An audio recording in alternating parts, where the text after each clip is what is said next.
You know, I can bath out of a bucket. I can wash out of a bucket, cold water at that. And I'm not even using scented soap. I'm using carbolic. I can do that. And then you have to do it. Now you're talking.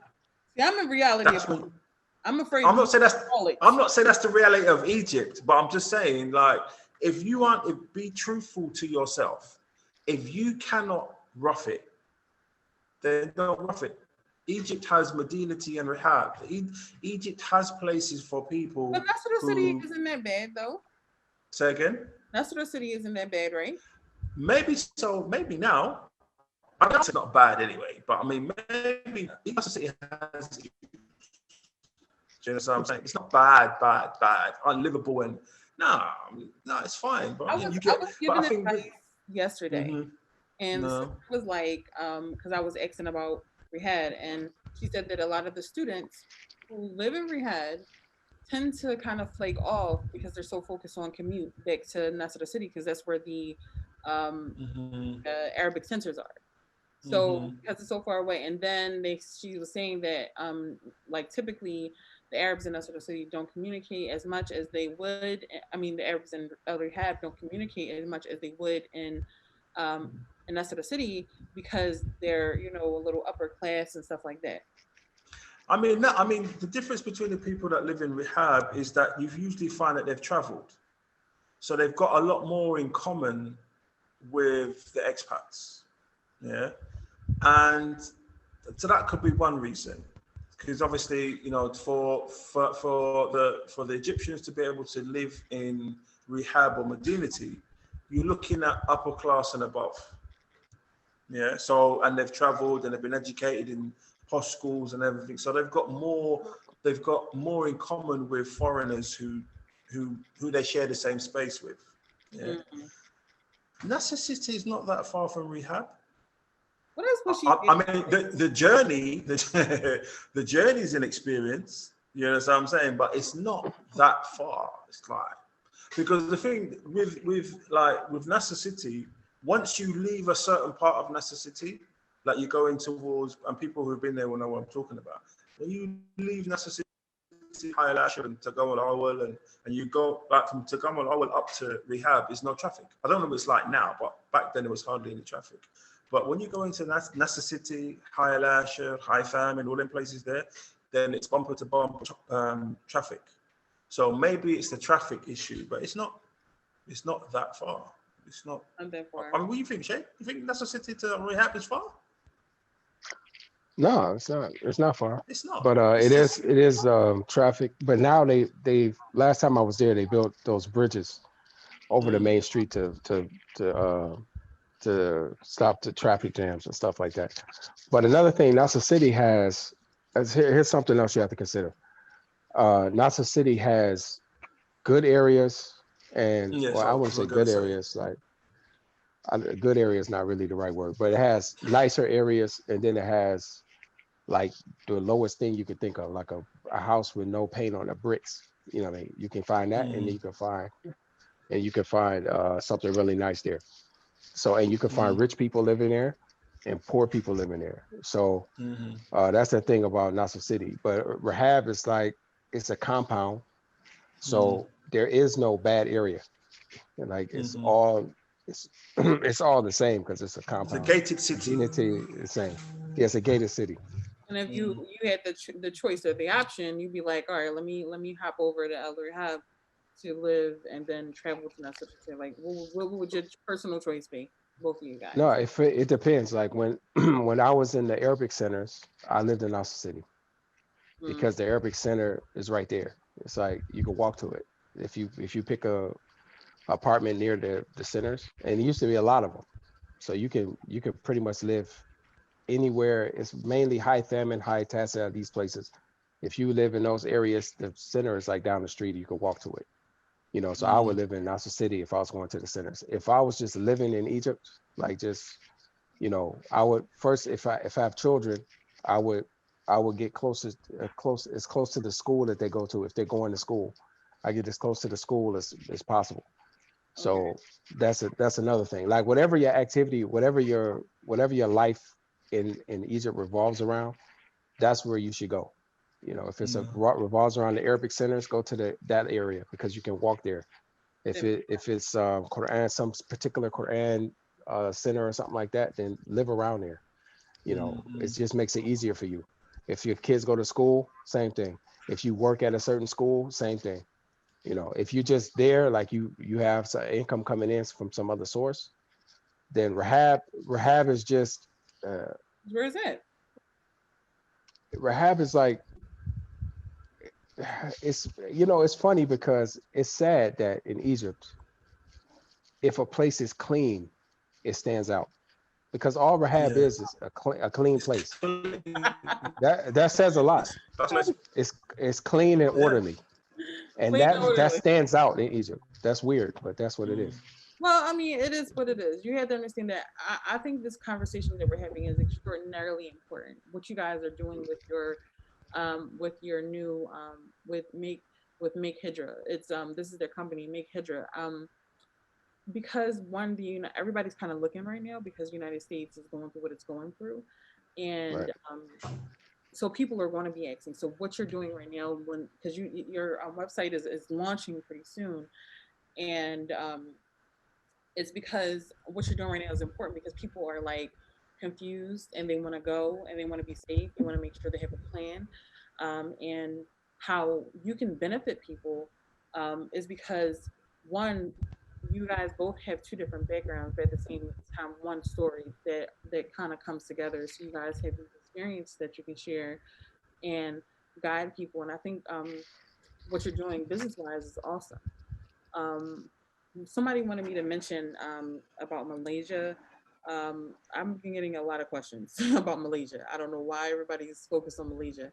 Is Malaysia popping like everybody is? Everybody talking about it? Like when somebody wants to know, what about moving to Malaysia? I'm assuming they want to know the deets and what should they be trying to do to get to Malaysia, preferably Malaysia over Egypt or something. You want me to jump on the show? Yeah, go ahead, bro. Okay, if we're talking pre-COVID, yeah. I mean, Malaysia is still, to us, to Omar and myself, Malaysia is the place because, excuse me, it ticks all the boxes. You have an Islamic environment, the people of them are welcoming, the infrastructure is up to date. There's a national pride here. You know, like they love their Islam, they love their religion. And there are opportunities here. So they tick the education, they tick all the boxes. You know, anything you can find here, you can find in Dubai or any modern metropolis,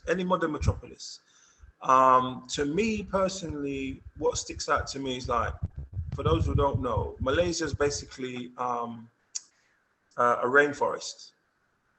And what they've done to melt their infrastructure in with the rainforest, instead of flattening out the rainforest and then building, they've cut through the rainforest and built what they needed to do. So you could be driving along the highway and either side you've got rainforest, or you could be inside of a city like KL or outside like Shah Alam, but you're never more than a mile or two away from a huge piece of rainforest. So what happens is, because of that, there's less pollution. I mean, there's cars everywhere. Most people use cars. Even though you have public transport, you have monorail, you have, everything is here. But the level, have you ever seen smog here? There's never been smog here. Because you normally, with the amount of cars that they have here, or amount of vehicles that they have, and the amount, because what they do is leave one city and drive to another city. You come out of that city, turn left, and then you're on the highway, as American would say, and you turn back and you're in another city. So there's lots of cars up and down the highways, and there's lots of back streets. But because the trees suck in the carbon dioxide and push out the oxygen. There's hardly any, or you don't sense it. You don't sense any type of smog, anything like that. That sounds beautiful. That's the only word if anybody says to you, describe Malaysia in one word, and they had to encompass everything that I've just said, the word is beautiful. They've really done a good job.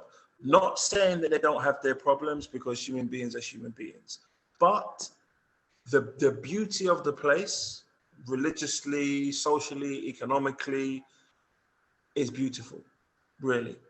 So You know, on a scale, like, let's do a little pie chart. Like how many, like how big of a Muslim community is there? how many? What? Sorry. How big of a Muslim community is there? Is there, like, are you saying majority Muslim country, or is it like how, and how would you rate the people as well? Right. Okay. Let me work backwards. The people have I called it when I first came here a customer service attitude. Like, you will walk into a store, and from nowhere you'll just hear voices say, "Welcome." Like they're told, like they're trained. That's part of their customer service training. You walk into a store and you just hear a voice say, "Welcome," and but again, that type of attitude is transferred amongst the ordinary people. Like, I mean, I suppose we're comparing it to where we come from in Egypt. Like, I've never seen a punch up here. I've never seen a road rage here. I've never seen two Malaysians at it in an argument or anything like that. So And not when you like speak, not in front of the masjid, not in front of the masjid, arguing about Kowai. they Nobody haven't got agrees with- time for all that. They're like, it's all, so the people's attitude is one thing. That they ask you, like, people think they knows it, but they're actually interested. I get it all the time. Where are you from?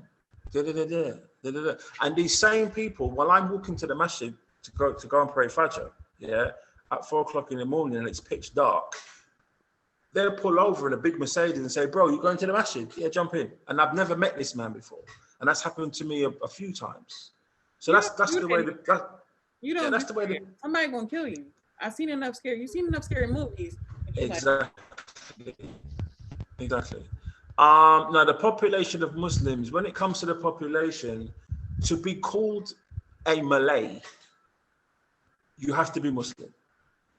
So they have like Chinese Malay, Malay Indian, Malay this, Malay that. But if you are Malay, you have to be Muslim. You have to be like, Malaysians are Muslim.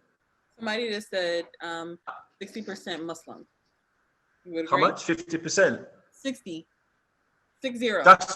That's possible because obviously, all right, there might be a blur here, because obviously, let's take for example, you have Indian Muslims who may be second generation.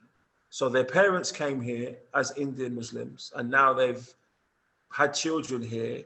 They've kept their Indian identity, obviously, but they're Muslim. So whether the Malay count them or not is another thing. Same with the Chinese. Chinese come here, they may be Chinese when they come here, and then they have children. So their children are Malay, Chinese Malay. So it might appear like it's 60%. I would say 60% Malay are Muslim, but the real numbers, I think possibly it could be more. Okay. It could be more.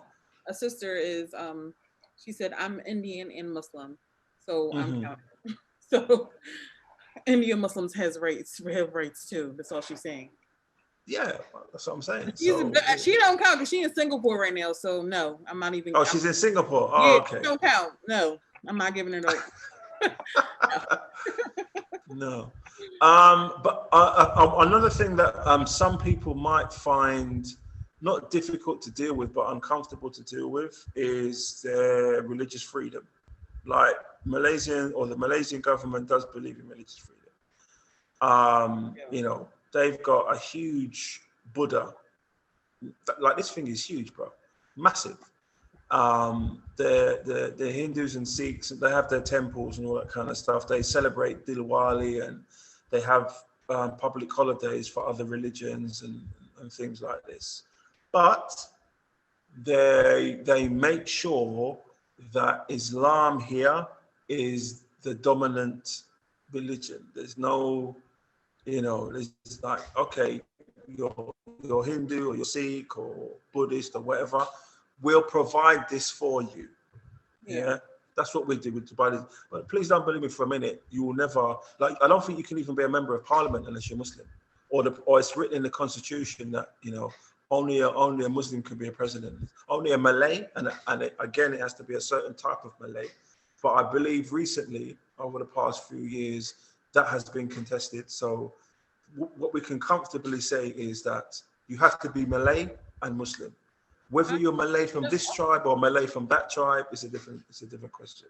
When I say I think that is like awesome, I think it's awesome because you get a lot of people who obviously, the Americans that think Muslim women are oppressed and this and the other. Why would you want to do this?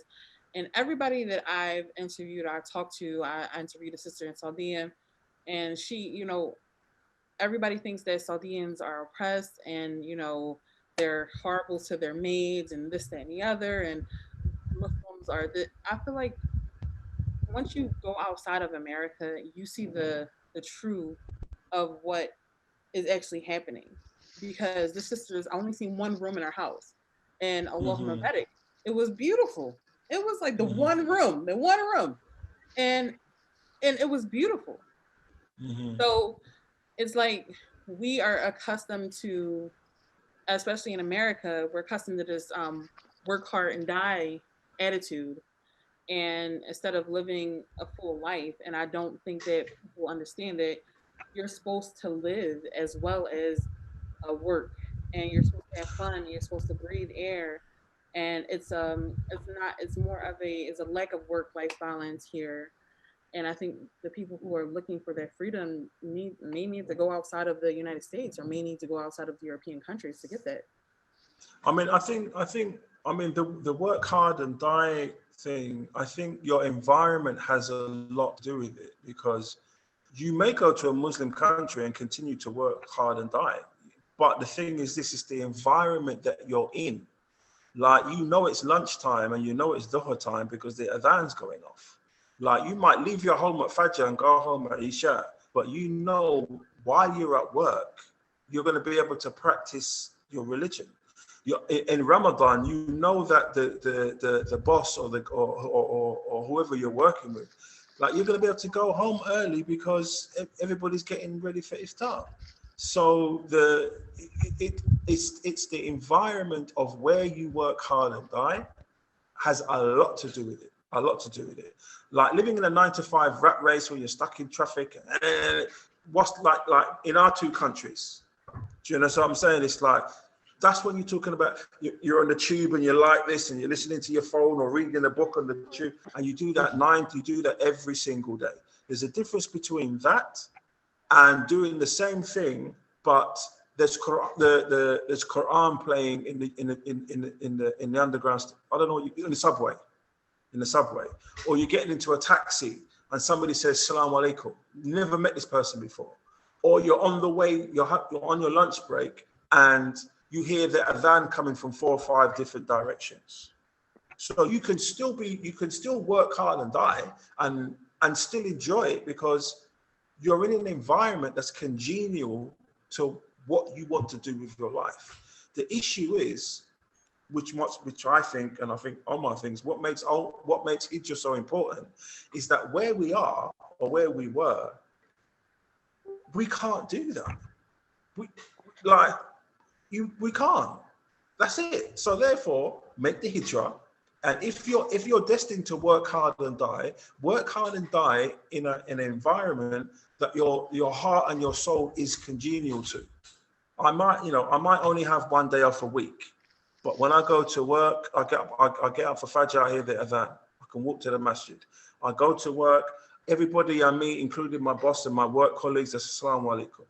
You know what I mean? At lunchtime, a group of us are going to go and pray together. At Jummah, the boss gives us, in fact, you're not even at work at Jummah. Jummah's a day off. So I'm going to work hard and die, but I'm going to be in an environment that's going to be congenial to my beliefs. That's it. That is extremely hard because I don't know how not to put my husband out there, but during times he has to miss Jum'ah because he has to work, and that is a hurt piece because the relationship between a brother and brother is more important, but more important than a relationship either than husband and wife, because you guys are each other's center. And then I can tell when he needs that brother and brother relationship, but he's still working. And my husband's a truck driver, and he can work 14 to 12 hours a day. Always as a constant battle, chasing the dunya, chasing the paper, trying to, and it's never enough. It is never enough. Do you feel that is easier to live? Because, like, for instance, our rent is 1,500 US. Then we got to pay for food. Then we got to pay for this. Then we got to pay for that. And then, even though he gets paid, and no, but this is typical though. This is typical rent, three bedroom, two bath, whatever, and it's never enough. It's never enough. It's like, but do you think living overseas, you can make a good amount of money and still pay your rent and still live a bit? Is that livable? You want to get this on? Yeah, I mean, short answer is yes. And then also I would argue that you get a lot of barakah in your money because you might have $500 and that $500 take you through the month. I'm not trying to preach come overseas and live off $200 a month. I'm not preaching that. I would say a couple grand depending on the size of your family, but what you're paying for rent, for example, 1,500, if you say you pay 1,500 for rent, that's everything over here. You could pay 1,500 for everything and have a nice house, good food to eat, the kids have some activities. So yeah, you know what I mean? And when I talk about a nice house, like especially in Malaysia, mashallah, the way the type of choices you have, like for $1,000 you can get a 6-bedroom, a 6-bedroom. Yeah, you get something with 6 bedrooms, 3 floors, elevator in the center. With elevator. The brother was looking at something. It had a what do you call it? You remember that joint that's the 3 floors and had the pond that going around it? What you call it? Yeah, the moat. Fish in there. You had a moat going around it, and well, you could put fish in there, and I was like, listen, right now we're spending $700 or something. We're spending at least $1,500 on rent. Our food bill is around 1,000, between 12 to 1,100 a month. And I'm saying this is typical. This is typical. No. Like, I'm not the only person. I am not the only person that's having the same issue. So that's why I'm like, no. That's one thing. I mean, if you want to, aside from all the other benefits that you would get from living overseas, period, or let's say in the Muslim world, definitely cost of living is 100%. Yeah, cost of living, especially if you can manage to have an income coming in from, I want to talk about that next. I want to talk about that next because I don't want to. Yeah. And I don't want to. Yeah, if you say what you want to say. I'm sorry. Yeah, if you can manage to have an income coming from outside, some kind of way, whether it's the husband goes back every so often and drives a truck for a while and then puts some money in the bank and then comes and relaxes with the family, or whatever it is, definitely like it's definitely cost of living, and even in Malaysia, Egypt as well. Like Egypt, you can get something real nice, like villa, whatever you want. If you have that, if you're looking for that, you can find it. And you're gonna spend a third of the money that you spend, or a fourth of the money that you spend in the States. It feels like it doesn't go anywhere.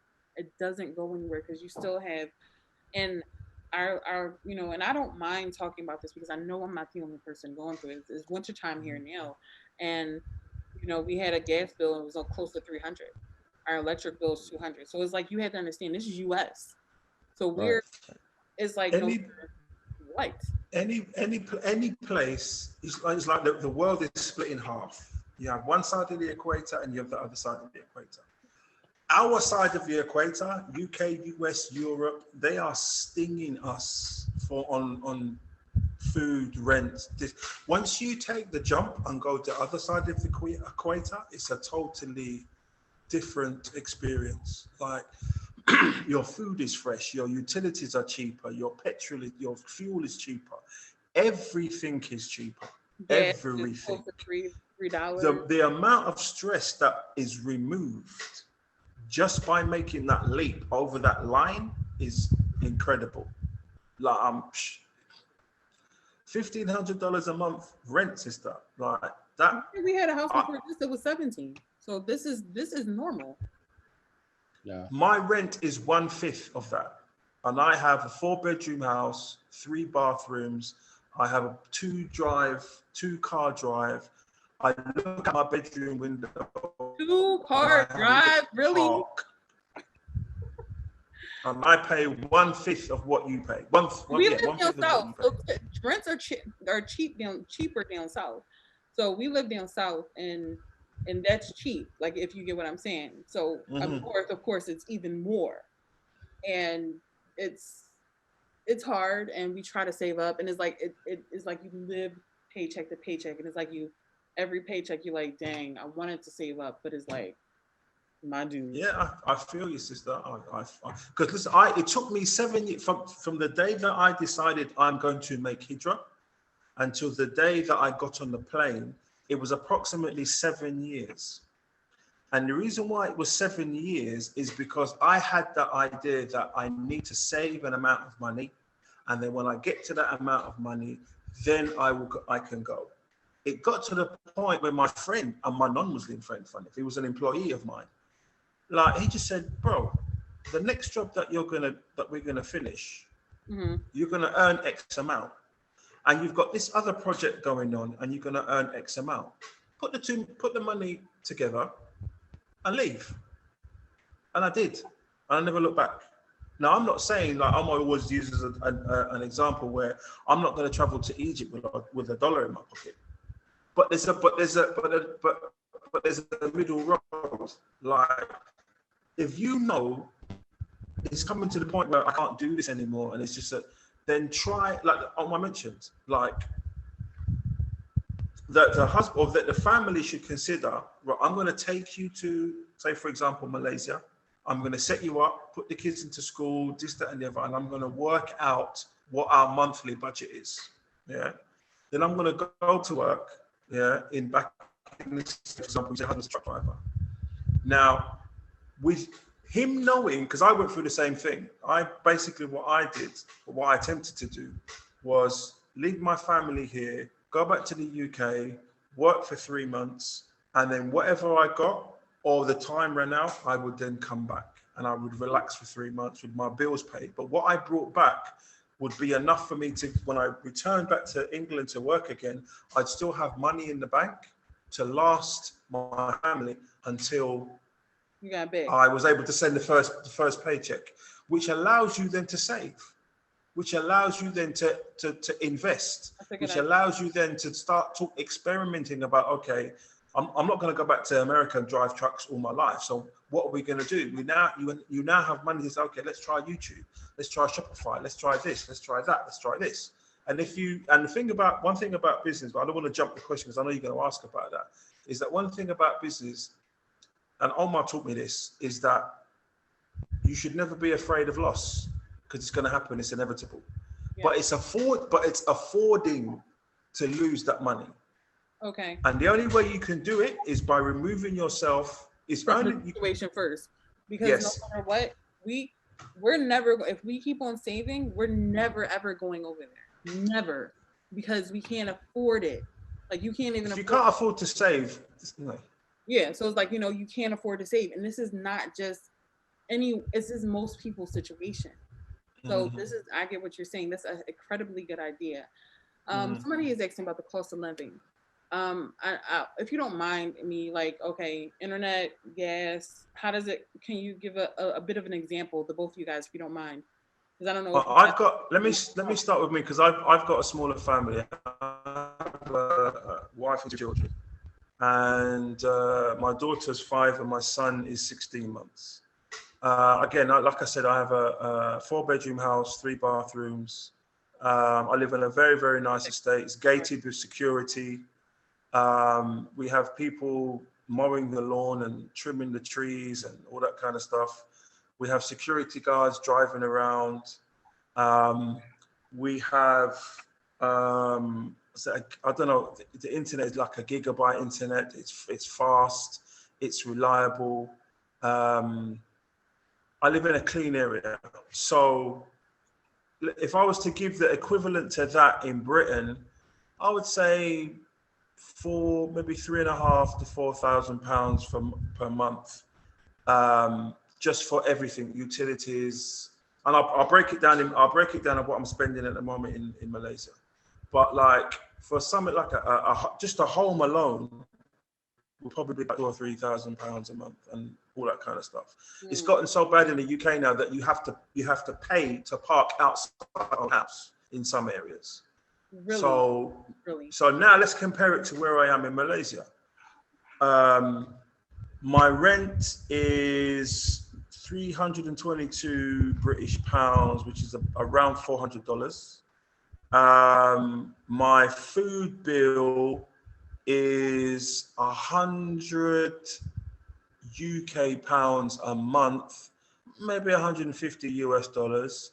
And then obviously during the week, I've got to top up things like perishables like bread, milk, sugar, things that you run out of. So that might be an extra £20. So I would say for the whole month, no more than 150 British or around $200. I've never had an electric bill. And we have 1, 2, 3, 4. We have 5 fans in the house. Yeah. And I'm in my dining room now, my living and kitchen room and dining room now. And I've got 1, 2, 3, 4, 5, 6, 7, 8, 9, plus upstairs, another 9, about 18 lights, spotlights. Yeah. Mm-hmm. We don't have gas. So all our appliances are electric, a fridge, cooker, oven, kettle, laptops, all that kind of stuff. Yeah, my electric bill has never been over 50 ringgits. 50 ringgits is 10 British pounds, around $14 to $15 a month. Are you serious? My food is fresh, like odd-shaped tomatoes, bent cucumbers, like from the ground, fresh. Yeah. Yeah. So I would say with my $800 a month, but that doesn't allow for anything to go wrong. So $800 a month, maybe less, is for me and my wife and my 2 children. I spend, for my daughter who goes to nursery school, 600 ringgits, about £100 a month, $120 a month. All right, so we're going to talk about nursery school or pre-K. Guess how much that is? Let's say around, let's say around, it's like 200 a week, no, 200, 300 a week, 4 weeks in a month. So, and that's with a lower class one. So a lot of parents are paying $1,500 for their kids. So it's like if the mom and dad works, the mom is basically just paying for the daycare. So what you just said, when you said nursery school, I'm like, my dude, that is, whoa. I mean, but the thing is, the education part, even though the education is always better over there. The education is good. I have to admit, the only thing, like my daughter's very, very good with languages. Like she speaks a little bit of Arabic, but she speaks Swahili and she speaks English and she speaks Malay now. Like it dawned on me and my wife the other day. She just came out. She had a conversation with a teacher in Malay, and we was like, "You speak Malay?" And she's got, "Yes, Daddy." Like she speaks it fluently. But another thing that they incorporate in their education is Islam. Like they learn the math, English, and all that kind of stuff, but they also learn surahs and du'as and all that kind of stuff. So it's incorporated, and they have different levels of schools: international, local schools, and private schools. It's all here. So, you know, it's I'm very happy. Financially, I'm We very did happy. $100 a month. I don't even know how to kind of calculate. But but then again, your family size and Omar's size is more or less the same size, I would appear. So Omar might be able to give you a more accurate costing for his family. Hmm. Yeah. But go ahead, Lachey. Yeah, bro. I mean, we live in the same area. So, but our house has 4 bedrooms, 4 bathrooms, a bathroom in every bedroom, and we have ACs and blah, all that stuff. So our rent is equivalent to $550 a month. So that's that. And by the way, it's fully furnished. So that's another thing. Like Mm. we got fridges and all that, but then we bought other stuff. We brought other stuff in, washing machine and blah blah blah. When Uh, you say we're fully furnished, understanding that our viewers don't understand, because when you go to Egypt, you gotta buy everything: the kitchen sink, the cabinet. right. So Fully, yeah, fully furnished, fully furnished. Well, see, the thing is that the brother, the Humza, his his place was semi-furnished. So I'm just going to Hmm. break that down for a second. Hmm. So you can expect it semi-furnished to have kitchen cabinets, fans, security gates, uh, what do you call it? Water heaters, those Hmm. things, those essential things. Sometimes you get a closet, it's built Hmm. into the wall. But ours had a dining table, living room set, beds, uh, the little knickknacks, refrigerator, the cooker, all that stuff. So, and then even had dishes and stuff like that here. So that's fully furnished for us. Um, so that's about 550, and that could be considered expensive. It could be considered expensive. Yeah, yeah. Uh, We were told everyone that we're being overcharged. Yeah. you got yeah, you yeah, got it could y'all be. got people ready to drop everything and come. Like everybody's like, Look, if you couple environment and cost of living, I Hmm. don't know why people. I don't know why people don't come. To be Yeah. honest, like even if you just live in day to day, um, put your children in a little nursery, put them in these little programs. The environment is, put it like this. Imagine this: like if you go to the States around Christmas time, everybody has the lights up, Christmas trees everywhere, Christmas carols playing everywhere. In the Muslim world, it's for Ramadan. It's like the whole joint, especially Egypt. The Hmm. whole at iftar, the whole everything's shut down. Yeah. I mean, it's not, you won't see one person walking in the street. So it's Mm. like the whole community, the whole country is It's Ramadan. it that's goes in line. Yeah, that when just it's there, Eid time. that right there is just a lot, because you have to understand that Yeah. they were trying to indoctrinate your children. We went to the YMCA during Christmas time, and they had the little. If you ever went to the YMCA, they had the little daycare part. So me and my husband was working out, and then I specifically told them, I said, I don't care what you guys celebrate. I'm not disrespecting you. If you guys do any activities, Christian Christmas wise, leave my kids out of it. So they were like, "Oh, okay, we respect your religion. We, no disrespect here." I came back, and then my kids were saying, "Oh, it's holiday season. Don't blame me." So, what does that That's mean? what I'm saying, man. It's like, no, we didn't Yes. tell them it was Christmas. We just told them it was, you celebrate holidays, right? And I'm like, no. So what I said is what I wanted. I don't want you guys trying to, make it seem like Christmas is fun or do this, any other. I don't. My kids don't need that. So they try to Yeah. indoctrinate your kids. You should see how the school system is. My kids are currently. I just let them in school for the first time in their lives. They are trying to make all these kids ultra liberal.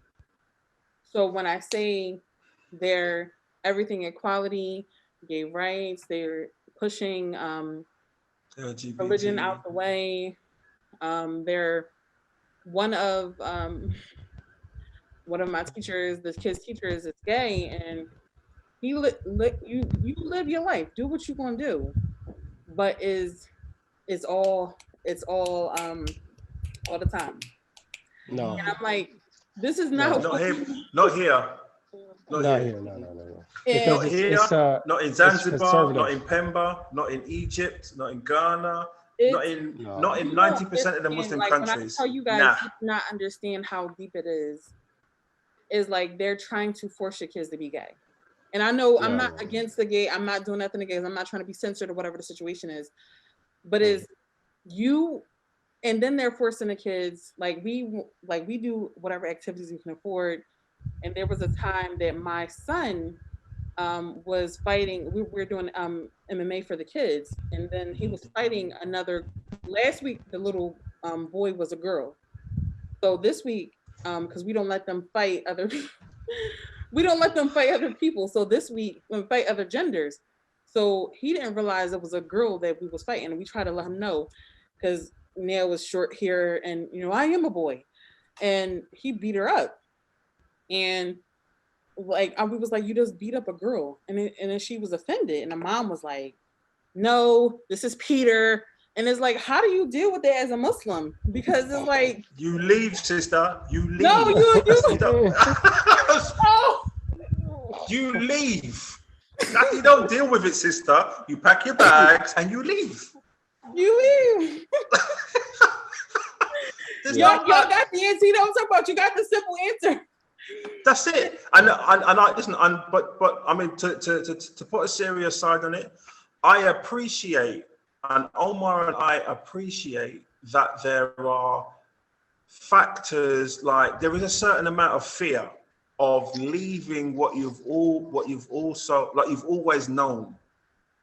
Like, sister, some of the excuses that people have come to us or come to me and said Let's hear it. why they can't leave where they are to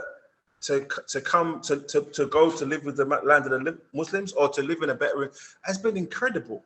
I want to hear it. Like, a brother came to me one time and he said, I'm the only boy in the family, and I have to remain here to marry off my sisters, and my mum and dad and my parents are here. All right. Now, when you first hear it, you think that's reasonable. But the thing is you're marrying, you've acknowledged there's an issue. You've acknowledged that the environment you're in is not the best one. You're not blind to everything, so you acknowledge it. So then, okay, why would I, as an older brother, acknowledging where I am, want my sisters to be married to somebody who may not see the environment that I see as? So I'm deliberately marrying my sisters to someone who possibly think, well, I think England is all right. Secondly, when your parents moved to where they were, okay, they thought they were coming to the land of milk and honey, and they're now in their 70s and 80s. If they're not sick, if they're not too sick to travel, then to say, I have to be here for my parents. Here's the question: Mom, Dad, I'm moving back to Pakistan, or I'm moving to Malaysia, or I'm moving to Egypt, or I'm moving to some Muslim country. Do you want to come? Do you want to come? Because religiously, it's the best thing for us. There are people who are saying, I can't go because my mum and dad won't go, and I have to obey my parents. To what detriment? To the detriment of your wife and your kids and your sisters. So I appreciate the fear, and I appreciate the double questioning. Should I, shouldn't I, should I, shouldn't I? You know, Sheikh so-and says it's recommended. Sheikh so-and says it's obligatory. But what should I, we appreciate that. But we're just having this simple conversation here. And me and Omar have explained to you a pinch of the benefits of that we have in protecting our family, having our family grow up in this environment, etc. So it's different. So I'm getting a lot of questions about residency, how you obtain residency. I'm also getting a lot of questions about single women moving over to either Egypt or to Malaysia or whatever country. Could you Mm. give a quick overview of those two topics? Right. Okay. I'm a little bit more direct than Omar. Between the two of us, Omar's is more the diplomat. Bless his heart. It got to be one of y'all. But like when it comes down to the importance of Hijrah, whether you're a single woman or not, it's just as important. Because if you're a single woman with children, you still got children to look after. You're their only caregiver. Yeah. So when arguments are put up about a woman needs a mahram to travel with and she can't travel and I'm sorry, survival of your family, meaning yourself and your children, whether you're a single father or you're a single mother, then I think necessity has to come into it somewhere. That's the first thing.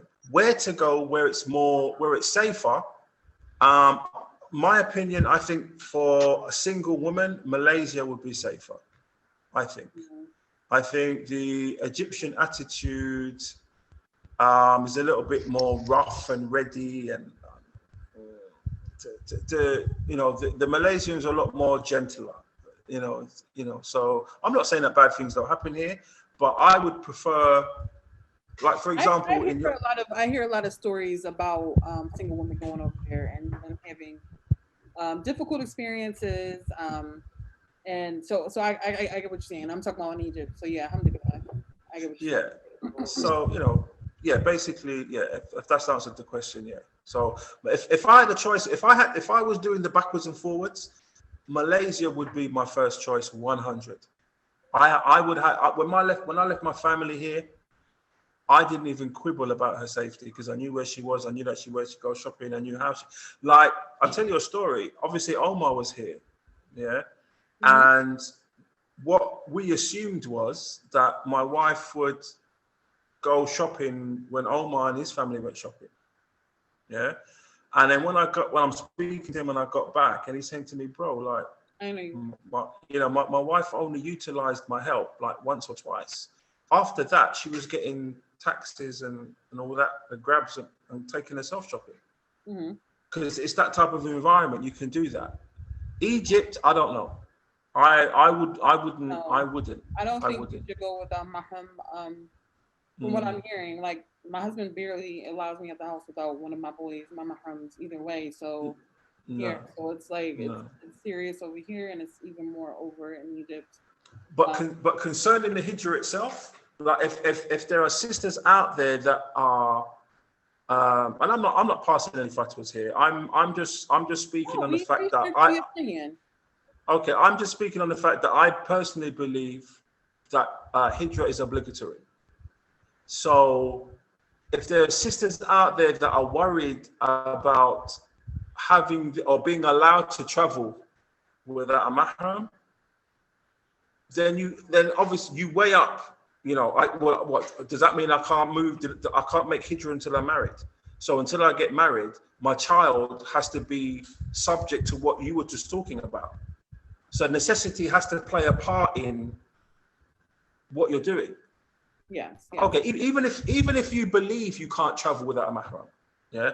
Now is about when you look at what your child is influenced by. Now you have the right to question that. Okay, is this? If you have a boy, if a single mother is raising a boy at a certain point in time, she's not going to be able to control that boy.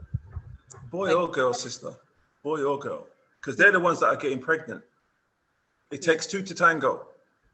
Yeah, it takes two to tango. So personally speaking, sisters, really like pack your bags and leave. Obviously, make your preparation. Get yourself into sisters group. Yeah, save a little bit of change. Yeah, pack your bag and go. Single or not, pack your bags and leave. Straight. Would you agree with that, Omar? Omar! Always the diplomat. Always the diplomat. I mean, that's what Omar got to say. I would say if you can. I mean, if what we said is not convincing enough, then I don't know what to tell you, really. In it, You bro. know, Yeah, like you I'm just talking about. I'm talking about safety. And bear in mind, my oldest son we took him to Egypt when he was about 3. So he's 22 now. So he lived his whole life outside of the States. And then everybody else, like my daughter's 21, I have another boy that's 19, all of them. And then I have children that were born there. So, I mean, if you ask me, I don't regret it. I don't regret it at all. There's nothing I regret about it. I don't think You I'm know. gonna regret it either, inshallah. Yeah, it's not. No, it's not. I mean, the We got thing a is, lot of- I have to admit though that you need to talk to someone that brought older children over, Mm-hmm. because that's a little different, because it depends on the type of habits they had while they were in the States. Like yeah. if you're trying to turn that into like the reform or something like that, or they're gonna turn into angels. No, that's not how it works. But if they're already like kind of sheltered a little bit and kind of, if they're good kids generally, and you bring them there, it'll make them, Better. it'll reinforce that. Yeah, it'll reinforce Mm. that, Yeah. because it's not like you preaching something and then they go outside and they're seeing something different. Mm. It's Okay. like whatever you preaching is there for them to see, and they don't know any different. You know what I mean? Yeah. So as far So as a sister coming over, finding a husband, is that a possibility, or is that like kind of unheard of? no, I it's would say possible. yeah, it's possible, but I would say the route that they should take is through the expat community. Like, don't just, I mean, obviously, like, it's possible, but I would take the route through people that have either walked the walk already, or somebody that can guide you in the right direction. Mm. Yeah, Okay, it's so possible. how would they go about how would people go about getting residency in Malaysia? Because I know in Egypt it's like the 30-day visa, and then you go back to the police station, then you go get the 60-day visa, and so on and so forth, and kind of go through that process. Is it something similar? Is there any legal issues that you kind of went through? Anything that was scary? Any stories that you can give, or something like that? All right, let me start backwards and work. Okay, so if you have a few dollars behind you, they had a Malaysia second home package, where if you have X amount in the bank and you leave it in the bank for a while and you can show that you have a regular income, then they allow you to come and stay here and give you residency. And I believe it's 2 years and then 5 years, and then it's renewable every 5 years. Y'all hear So that? that's top of the range. Yeah. Employment through a company. The company can get you 2 years renewable. Okay, and obviously if it's the man who's working, then his family will come underneath that. Maybe I might be able to clarify, but if the children are above, I believe it's 18, bro,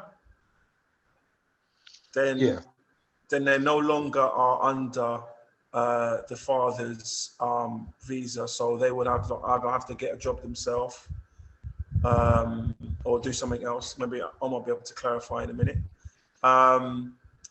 Obviously, marriage is another way, but obviously that would secure the man. I don't think it would secure his co-wife. So, for example, if I came here with my wife and then married a native, it would secure me, but it wouldn't necessarily secure her.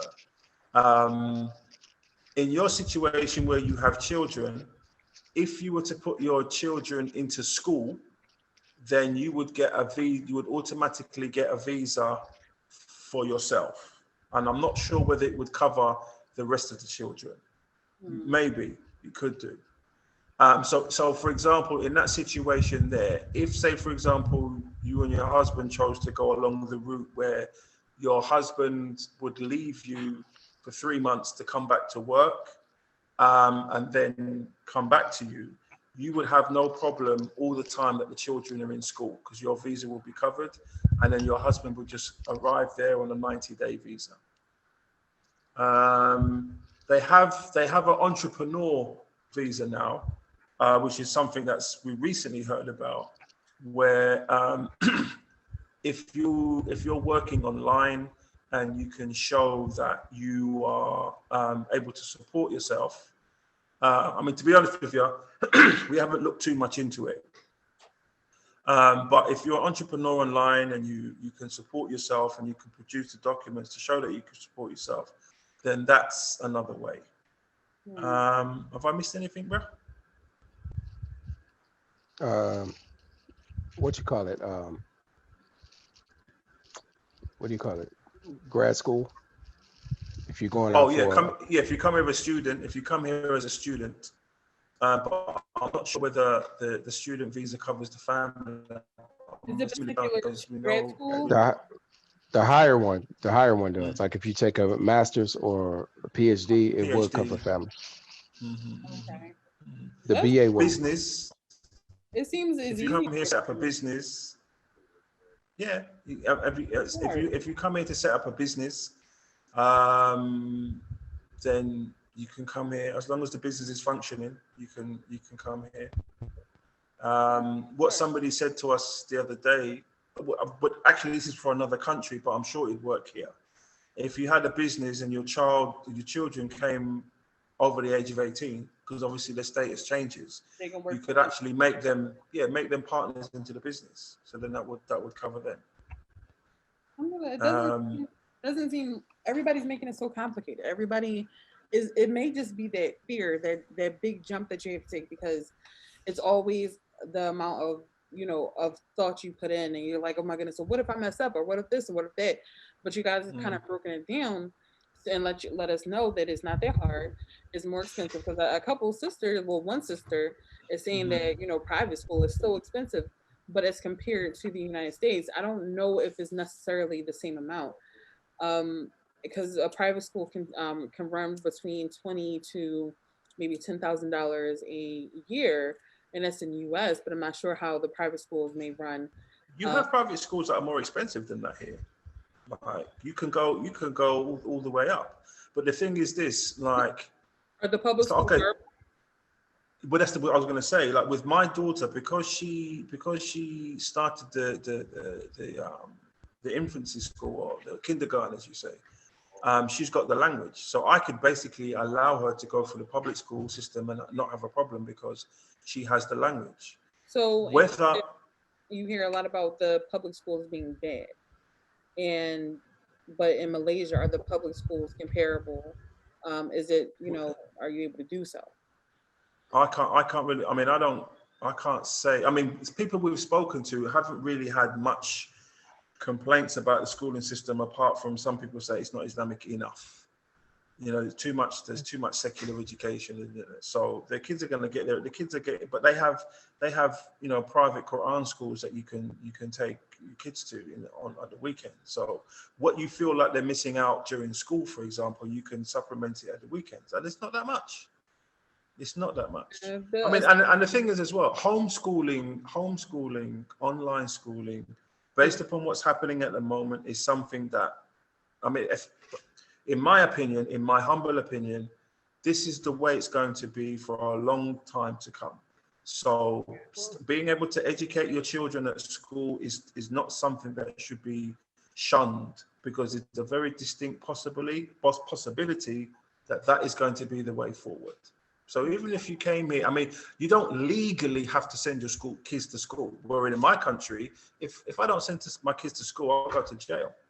I don't know whether that's in the same for the States. Yeah, why would you do that? Why would you send the parent to school if you don't send your kid to school? That doesn't make sense.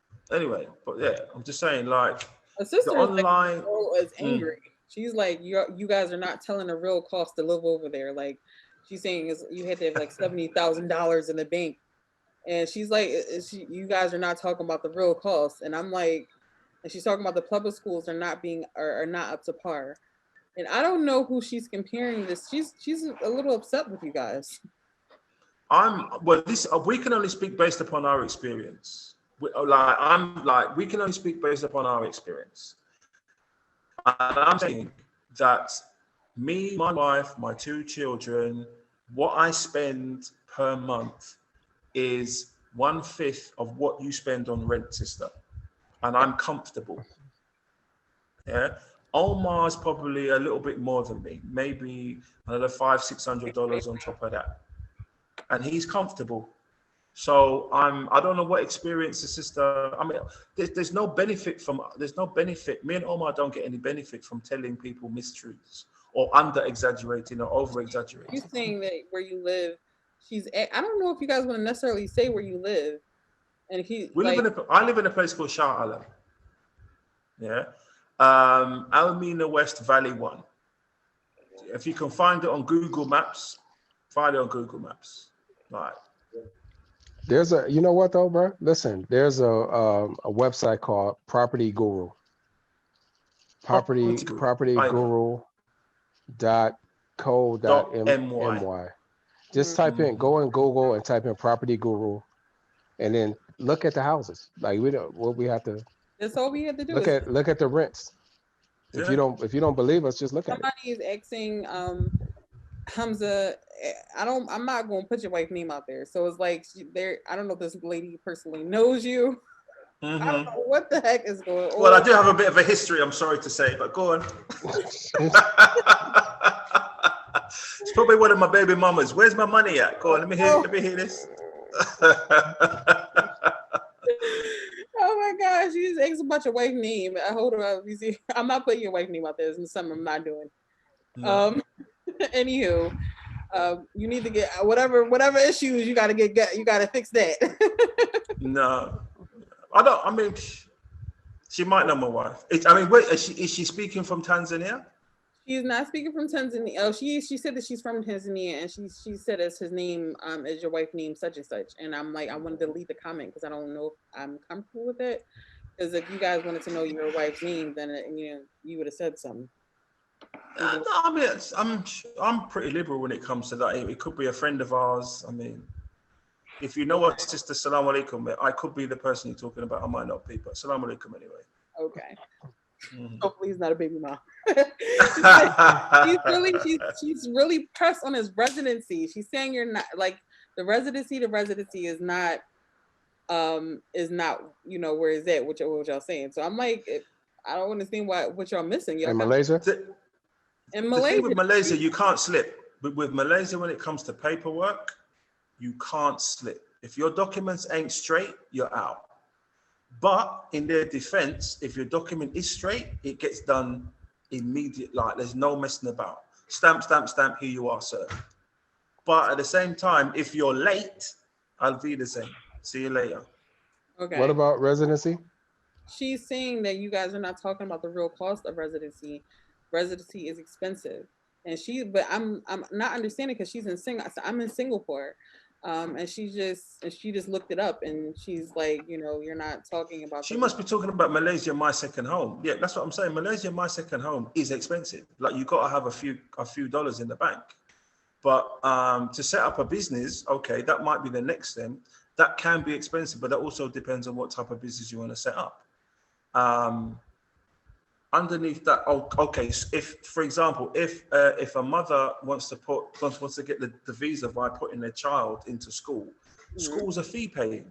Now, if you're coming from the West and your child only speaks English, then obviously you're going to have to go up echelon because the school that you're going to send your child to is going to be an international school. So that could cost. Mm-hmm. Other than that, what I've just mentioned, marriage, business, entrepreneurship, then it's not that expensive. But what I've just mentioned, Malaysia second home, putting your child into a private school because they come from a foreign country and they don't have the Malay. Second time of business, okay, it can be expensive depending on what business you go into. So it can be expensive, but expensive to me might not be expensive to you. It's all relative. Yeah. So you depending on what type of lifestyle you want to bring with you, it can be expensive. Yeah. So can we talk about businesses and what possible businesses a person can open up so they can sustainably live overseas? Um, like you mentioned before, my husband is a truck driver, so maybe we want to do 3 months here, 3 months there, and he can save up, blah blah blah. But long term, who wants to be Mm, 3 months away from their family? I don't know if I can deal with mm, that. Like I'm the type of person that actually love my husband, so I don't want him mm, away from me that long. mm. Alhamdulillah. You want to get this shake? Types of business you can set up. Right. I would say the best thing you can do is anything that's remote or online, but Mm, that's general. That's just general. Um, any type of business you can form online is, and again, it's not nothing that's no, uh, 2 months and no, it's not like that. It's a online business. It's like a brick and mortar business. It takes time to set up and to do. So I would recommend that in people who are interested in that, that they just study marketing, internet marketing. Um, they study how to price your products and that type of thing for online business in general. They should study that. Um, they should study that. And then after that, after studying that, then they can go on to figure out what they want to do online because it's open. And then they should start it there while they're in the States, build it up. And then once they feel that they have enough money coming in, then they can go ahead and try to make a move overseas and work their business from overseas. So that's the first thing. Second thing is it would be to save money and invest in something, maybe buy a property or buy some properties and then have it managed by a company or something, and so that they can collect their rents, that type of thing. Invest in when you come. By the way, when you come to the Muslim world, there's a lot of opportunity, investment opportunity. I know brothers that have opened up grocery stores, clothing stores, bookstores, restaurants. There's a lot of opportunity once you get in the Muslim world. And then what you would have to do there is you have to find trustworthy individuals that can run the business if you're not going to run it yourself. Um, Also, you can save up money and buy property overseas, and what that does is that eliminates that rent cost. So now all you're doing is you're just paying for your daily bread. So and that becomes a lot easier than having to have, because the rent is going to be the most expensive bill that you have every month. So do they do property taxes? Say if I was to venture into buying property, property taxes here are very, very expensive. It's basically like adding on to your mortgage and your rent is another bill in the totality. So is it similar to that? Uh, I don't think Go these ahead. countries have. Sorry, Aki, I don't think these countries. It's like I said. It's two different. Like when you cross the equator, there are bills. Just the bills that are eradicated. The types of bills that you get on one side of the equator are eradicated on the other side of the equator. Like property taxes and all that kind of stuff. You might get, like, for example, where we live in is a gated community. So we have landlords. So I'm sure, even though our rents are as cheap as they are, according to us, based upon what we know, yeah, they're having to pay service fees. But what we have found on this side of the world, when you're in Africa, for example, like once you buy a house, you buy a house. I don't have to pay tax for living in my house. The You house can is lose mine. your house. Like you That's can it. buy a house and pay off the house and lose your house because you didn't pay property taxes. So Yeah. you Well, you know what I mean? I mean, you might. I mean, listen. I've never known anybody mention. Listen, if they do pay property taxes, they it's such an insignificant discussion because they're not paying that much, which means it must be okay because Mm. it's never a discussion.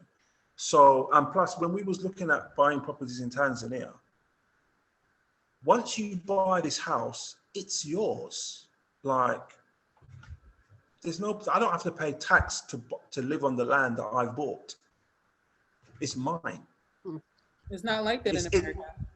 it's not like that in the Yeah. UK. It's in the UK, if I have 4 bedrooms and I use 3, I have to pay tax on the empty room.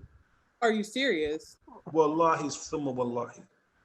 They call it I can't remember what they call it. I think they call it a room tax or something like that. If I'm not using every room in that house, I have to pay a billion or something like that, or I have to pay a tax on that room because it's not being used. I have to pay, in some areas, I have to pay a yearly amount to park outside my house. And when my guests come, I have to pay for a special card that is like a scratch card that allows them to park outside. My guests can park outside my house using that card. And if they get caught, if they don't have that, they get a ticket. They ain't worse than PPD. I'm just saying, like, you know, we're not like, we ain't making stuff up. Like, there is no benefit for us vilifying the West and the East. Like, we're not affiliates for the East. Like, you know, for every person that decides to make the jump to Hijrah, we don't get paid $1 for that. We're just telling you our experiences, and our experiences are telling us you can't compare the type and standard of living from East and West.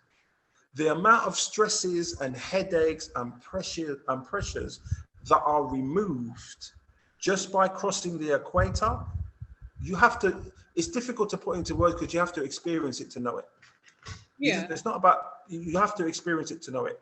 I'm And sorry. the thing is, like what Omar was saying about an online business and all that kind of stuff.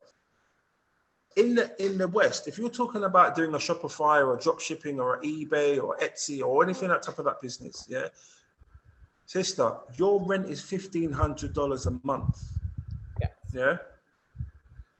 So for you to have an online business, whether you're doing Amazon, Etsy, eBay, even your YouTube channel, because you want to monetize it, you're looking at 5, 6, 7 grand a month before you can say, okay, I can relax a little bit. Where we are on our side of the world, yeah, 2 grand a month, you can live anywhere on this side of the equator. That's a huge difference. So when I'm saying build an online business, you only have to build your online business to earn what you think you would need to earn to live on this side of the world. So if you need $6,000 a month to be comfortable, yeah, I'm saying you need 2.5 grand, 2,500 a month to be comfortable on this side of the world. So you haven't got to build up your online business to 6 grand. You've got to build your online business to 2.5 grand, 3 grand. And nobody's paying me to say that. That's fact. This video is not sponsored. Exactly. Alhamdulillah. I want you guys to be successful, and I want to talk about what we are doing, what you are doing, and what your business are, because I want to promote you and I want you to grow. They're launching. Barakallah feek. Thank you. This is what my platform is for, because I want people to be better, and I want to, inshallah, I want them to grow. So you guys, it's called Make Hijrah. It's like literally that simple. And I love the fact that they simplified it. Make Hijrah. So could you tell me a bit about what you do, and all of that jazz? Because you guys are the Hijrah experts. Go on, Sheikh. You're the Sheikh of the Hijrah, the Muhajir. Yeah, Make Hijrah. Okay, right now, the idea is to get like-minded people or people interested in Hijrah onto a platform where they can make connections, ask the questions, do the research about any country that they're interested in making Hijrah to. So that's the platform. Inside the platform, over time, we'll start offering different services. Like, for example, if a person wants to come to Egypt, then they can even book the flight through there, get picked up at the airport, taken around to the area they want to live, find a place in that area, and then even possibly have someone there that can help them if they need to, like, for example, some people have a problem, like let's say they get an electric bill and they feel it's too high or something like that, then they have a person that can go with them to the electric company and talk, because in the beginning, obviously, a lot of people won't be able to communicate. So to have these type of services available for them to help a person go from A to Z and settle, and you know, that's the idea for Make Hijrah, along with other little services and stuff that we want to add, you know, eventually. But that's the meat and potatoes of it. But That just right to there add, is just to add, sorry, just to add, that's, I mean, the Make Hijrah part is, because obviously, alhamdulillah, the feedback that we're getting from people who are watching our interviews, because we're interviewing people that have walked, and a lot of the response is they didn't actually know it was that easy. So we emphasize in speaking to people who have made hijrah, their experiences, and we try and ask the most important questions. Like, we have most of our interviews, I think, are about 2.5 hours long, but cut them up into 10-minute chunks so they're digestible.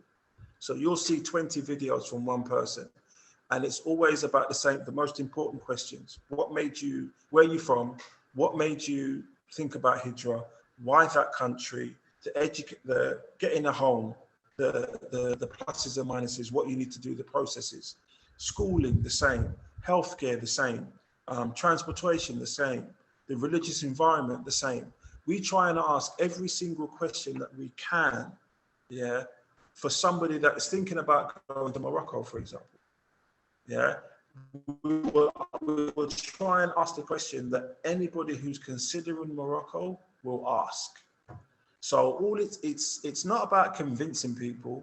It's not about saying to, I mean, if we convince people, great. But it's about igniting that spark, letting people know, listen, it's not that difficult. Once I have these questions answered, and I know that there's a WhatsApp group, or there is a Telegram group, or there's a bunch of people that I can connect with that's going to help me make the transition. That's what the actual Make Hijrah YouTube channel is about, really, which again will lead into what Omar was talking about before, because we want to make the educational transition as easy as possible. So now the educational transition is made easy. Now you actually want to do it. Okay, well, we've got Make Hijrah, the platform. So we can book flights. We can set you up with what we call a Man Friday service, where he's at the end of the phone and say, look, I need to order a pizza. I need to pay my electric bill. I need to go shopping. I need to go here. He's at the end of the phone. We want to make that whole transition as easy as possible, because Allah never said Hijrah was easy. Allah has never ever said he has said that he will sustain you from places you never thought he was coming from, but that doesn't mean to say it was easy. So, Make Hijrah, the actual channel and the actual idea and the platform, is there to make the process of Hijrah for those people who are like-minded as easy as possible, inshallah ta'ala. May Allah reward you guys and make you successful in that. I mean, because I think I mean, it's a bit of a perfect idea. Connecting with different landlords in Egypt, talking to the Bawabs, talking to everybody you can talk to, making things easier. It's, inshallah, this will be edge for you guys, and reward, inshallah, even after death, because just imagine the people that you're connecting. Beyond making money, we tend to stop at making money, but beyond making money, you getting a sister over there that wanted to make hijrah, to had kids, and you made it easy for her, especially if she's a single mom. One of her children might end up becoming hafiz of Quran, and you getting a bit of that reward. Inshallah. So you're thinking more long term. So I think what you're doing, and I hope, and I'm really hoping that you guys are successful in this. And remember, you guys, like and subscribe to their channel. It's just as simple as Make Hijrah. If you go to makehijrah.com. makehijrah.com. They'll be launching. When are you guys launching your website? Yeah, when are we launching the website? Huh? I'm gonna need y'all to know that. Yeah. No, because see, the thing is that the website has a lot of moving parts, and you know, when we sit down and discuss things, we always find more moving parts to add. So even though we might launch on Monday, but by the following Monday we've added something else because we thought of some other way that So when you get your might benefit. subscribers, when people come and subscribe and get to your newsletter, then you notify them there's a bit more. There's more added too. So I think you guys, because there's always going to be more things that you guys can do with this. It's such a vague thing that you've created that mean that you can go so many places with it. So alhamdulillah. Inshallah, you guys follow them on Instagram. Is it the same thing? You got an Instagram, or is it just y'all ain't get there yet? No, it's just YouTube. It's just YouTube, and we've just recently done a Facebook page. Okay. But I like the fact that you guys gave a background. So now people know that you're human beings. It's not just like if you want to reference this video, people know that you're human beings. People know that you've been there, done that.